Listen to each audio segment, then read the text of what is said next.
Alright, we're going to work through problem 633. It said the average critical reading SAT score in Alaska was 518. So that means our mu is going to be 518. And it says assume the standard deviation is 100. And assume that they are normally distributed. Include an appropriately labeled and shaded normal curve for each part. What percentage of SAT takers in Alaska scored 500 or less?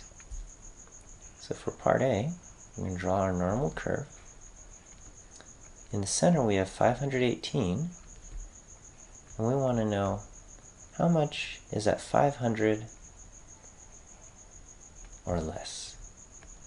So our z-score is going to be 500 minus 518 divided by our standard deviation of 100.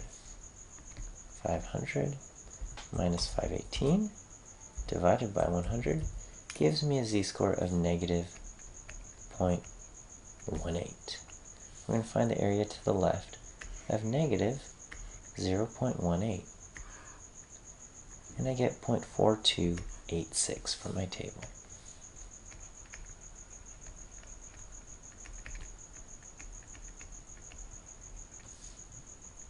Okay.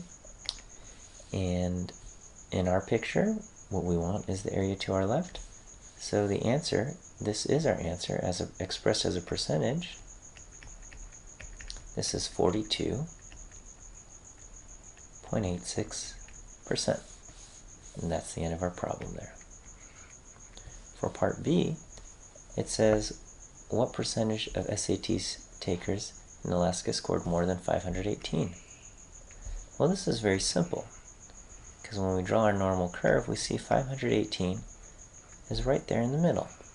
So if I shade everything to the right of 518, because 518 is my mean, I know that the answer is going to be exactly 0.5. Okay? So 50% of SAT takers in Alaska scored more than 518. If you want to go through the math, the z-score would be 518 minus 518 divided by 100. We would get a z-score of 0. And when we look up 0 in the z-table, we find that 0.5 is the area to the left, which means 0.5 is the area to the right.